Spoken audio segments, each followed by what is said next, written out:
ज़ीनत जैसे ही ज़ुबैर को देखती है तो घर आके काफ़ी ज़्यादा परेशान हो जाती है और अपनी परेशानी का सबब सारा नीलम को बताती है और कहती है कि इस तरीके से मैंने ज़ुबैर को इस हाल में देखा है। मुझे ऐसा लगता है कि जैसे वो किसी बहुत बड़ी मुश्किल में है। जिसको सुनकर वो कहती है कि अगर आपको इतनी ही परेशानी थी तो आपको उधर खड़े होकर पूछ लेना चाहिए था।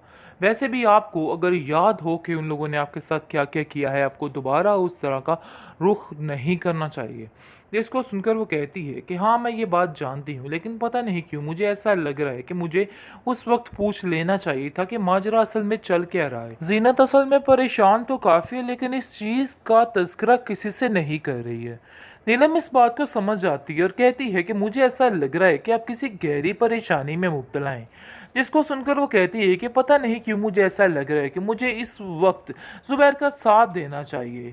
लेकिन जी आप देखेंगे कि ज़ुबैर को जिस दिन का पता चला है कि ज़ीनत नज़र आई है, वो कहता है कि आप लोगों को उसको ढूंढना होगा। जिस पर सिद्रा कहती है कि अरे भाई, ये तमाशे, ये चोंचले हमसे अब नहीं होते। बेहतर यही है कि ज़ीनत को ढूंढिए और इनके साथ इनको रवाना कीजिए, वरना ये मेरी ज़िंदगी इज़ाब बन के रह जाएगी। लेकिन आप देखेंगे कि वज़ीर इस बात का यकीन दिलाता है और कहता है कि मैं पूरी कोशिश करूँगा। ज़ीनत भाभी ज़रूर मिल जाएंगी और वो आपके पास आ जाएंगी। आपको परेशान होने की कोई भी ज़रूरत नहीं है, क्योंकि मुझे ऐसा लगता है कि इस मौका पर सिर्फ वो ही आपका साथ देंगी और कोई भी नहीं देगा। जिसको सुनकर जुबैर की आंखों में आंसू आ जाते हैं और वो कहता है कि बात तो तुम्हारी ठीक है। इस मौका पर अपनों ने तो मुझे इस तरीके से जुटला दिया है कि मैं यकीन भी नहीं कर सकता कि आखिर ये हुआ क्या है। आखिर कोई ऐसा कैसे कर सकता है? ये वही सिदरा है जिसके पीछे मैं अपनी जान छिड़कता था और हर चीज़ इस पर वारे न्यारे कर देता था, और आज इन्हीं लोगों ने मेरा मान तोड़ के रख दिया है। आखिर मैं क्या करूं और कहाँ जाऊं, मुझे तो कुछ समझ नहीं आ रही है। उसकी परेशानी का सबब दिन ब दिन बढ़ता जा रहा है। उसकी माँ कहती है कि तुम्हें कुछ भी सोचने की ज़रूरत नहीं है, बस हम जितनी जल्दी हो सके जीनत को ढूंढते हैं और तुम्हें उसके स्पुर्द कर देते हैं। ते रह जाएंगे कि आखिर इनके साथ हुआ क्या, और पीटेंगे कि ज़ुबैर कहता रहा और हमने ज़ुबैर की कोई बात नहीं सुनी है। हमें उसकी बात का यकीन कर ही लेना चाहिए था है, तो बेहतर जिस था। पर आप देखेंगे कि वो फिर से जहांगीर की मदद लेके वहाँ से भागने की कोशिश करेगी। और जैसे ही भागने की कोशिश में मशगूल होगी, भाई जी ऊपर से आके उसको पकड़ लेगा और कहेगा कि आखिर तुम्हारी हिम्मत कैसे हुई यहाँ से भागने की। मैं तुम्हें कतई इस चीज़ की इजाज़त नहीं दूंगा, और ख़बरदार आइंदा से तुमने इस तरह की कोई भी हरकत करने की कोशिश की, ये चीज़ मुझे बिल्कुल भी पसंद नहीं है, तुम जो करने जा रही थी। लेकिन जी आप देखेंगे कि यहाँ पर ही इन लोगों का एंड हो जाना है। या तो फिर जहांगीर को मरना पड़ेगा और या फिर भाई जी को, यानी कि सख्त किस्म का तमाशा इधर क्रिएट होने वाला है। दूसरी तरफ असलम अपनी सारी चीज़ें भूल चुका है और भूल चुका है कि जीनत के साथ पंगा लेने से इसका क्या क्या हश्र हुआ था। ये सारी चीज़ें छुपाई जा रही हैं सिद्रा से, क्योंकि सिद्रा कहती है कि मुझे समझ नहीं आ रही है कि आखिर वो औरत गई तो गई कहाँ। इतनी मजबूर और लाचार औरत, हमें तो ये था कि दोबारा आएगी और गिड़गिड़ा कर कहेगी कि हमें कबूल कर लो। जिस पर वो कहता है कि नहीं, ऐसी औरतें वापस नहीं आती। अरे भाई, ऐसी ऐसी बात है सिद्रा कि मैं तुम्हें क्या बताऊं। तुम यकीन नहीं करोगी कि वो औरत किस किस्म की थी और क्या चीज़ थी। तुम लोगों ने तो बहुत अच्छा किया, उसे यहाँ से निकाल दिया। लेकिन ज़ुबैर अब किसी की कोई नहीं सुनने वाला, अब सिर्फ़ और सिर्फ़ अपनी ही करेगा, क्योंकि वो समझ चुका है कि सब और सब सिर्फ़ और सिर्फ़ इल्ज़ामात लगा रहे हैं और ज़ीनत पर इसके अलावा कोई कुछ नहीं कर रहा है। क्योंकि अब वो दिल से मान चुका है कि ज़ीनत जैसी औरत इस दुनिया में नहीं है, और ना ही उसको अब चिराग ढूँढने से वो मिलने वाली है। क्योंकि अगर मिल भी गई तो इन सब चीज़ों का उसके लिए अब कोई भी फ़ायदा बाकी नहीं रह गया है। ट्रॉमा सीरियल बेकावे हर आए दिन इसके एपिसोड काफ़ी इंटरेस्टिंग होती जा रही है। नाज़रीन, जैसा कि आप देख रहे हैं कि अब असलम और सिद्रा दोनों ही चंडाली लोग एक रिश्ते में बनने वाले हैं।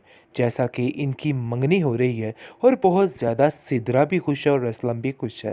लेकिन जी आप देखेंगे कि अजीब किस्म की कैफियत हो जाती है यहाँ पे ज़ुबैर की तबीयत ख़राब होने लगती और वो काफ़ी परेशान हो जाता है और कहता है कि मुझे वज़ीर यहाँ से ले चलो, मेरी तबीयत काफ़ी ज़्यादा बिगड़ रही है। जिस पर वज़ीर काफ़ी परेशान होता है और कहता है कि वैसे माँ जी, मुझे ऐसा लग रहा है कि आए दिन ज़ुबैर भाई की तबीयत काफ़ी बिगड़ रही है, आपको इन इनको कहीं अच्छी जगह पे दिखाना चाहिए और इनका इलाज करवाना चाहिए। जिस पर असलम बोल पड़ता है और कहता है कि तुम्हें शर्म नहीं आ रही? तुम आखिर कौन होते हो ये सब कुछ करने वाले? हम अभी ज़िंदा हैं हर चीज़ को हैंडल करने के लिए, ज़ुबैर की फ़िक्र करने के लिए हम इधर हैं। तुम्हें परेशान होने की कोई ज़रूरत नहीं है और आइंदा से ये तमाशा मत करना।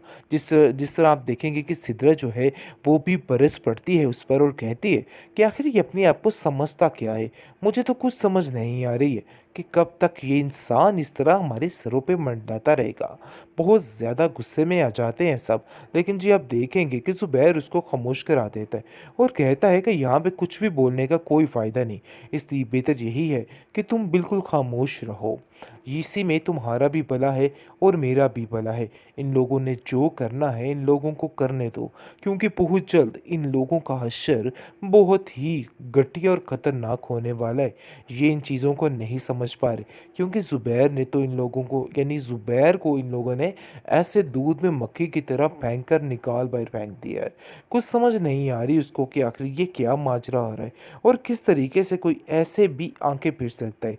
ख़ास तौर पर उसकी माँ ने तो ऐसे आंखें मींच ली हैं कि उसको सिदरा के अलावा और कोई नज़र आता ही नहीं और उसको ऐसा लगता है कि सिदरा ही है बस इस दुनिया में कि जो सब कुछ ठीक कर सकती है। दूसरी तरफ सितारा काफ़ी ज़्यादा तंग आ चुकी है ज़िंदगी से और देख रही है कि इसका एंड जो है बहुत ही बुरा होने वाला है। जिस पर आप देखेंगे कि वो फिर से जहांगीर की मदद लेके वहाँ से भागने की कोशिश करेगी और जैसे ही भागने की कोशिश में मशगूल होगी, भाई जी ऊपर से आके उसको पकड़ लेगा और कहेगा कि आखिर तुम्हारी हिम्मत कैसे हुई यहाँ से भागने की?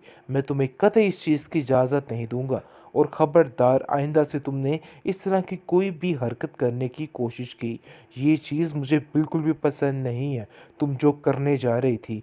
लेकिन जी आप देखेंगे कि यहाँ पर ही इन लोगों का एंड हो जाना है, या तो फिर जहांगीर को मरना पड़ेगा और या फिर बाईजी को, यानी कि सख्त किस्म का तमाशा इधर क्रिएट होने वाला है।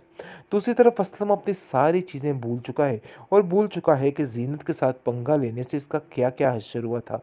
ये सारी चीज़ें छुपाई जा रही हैं सिदरा से, क्योंकि सिदरा कहती है कि मुझे समझ नहीं आ रही है कि आखिर वो औरत गई तो गई कहाँ? इतनी मजबूर और लाचार औरत। हमें तो ये था कि दोबारा आएगी और गिड़गिड़ा कर कहेगी कि हमें कबूल कर लो। जिस पर वो कहता है कि नहीं, ऐसी औरतें वापस नहीं आती। अरे भाई ऐसी ऐसी बात है सिदरा कि मैं तुम्हें क्या बताऊँ? तुम यकीन नहीं करोगी कि वो औरत किस किस्म की थी और क्या चीज़ थी। तुम लोगों ने तो बहुत अच्छा किया उसे यहाँ से निकाल दिया।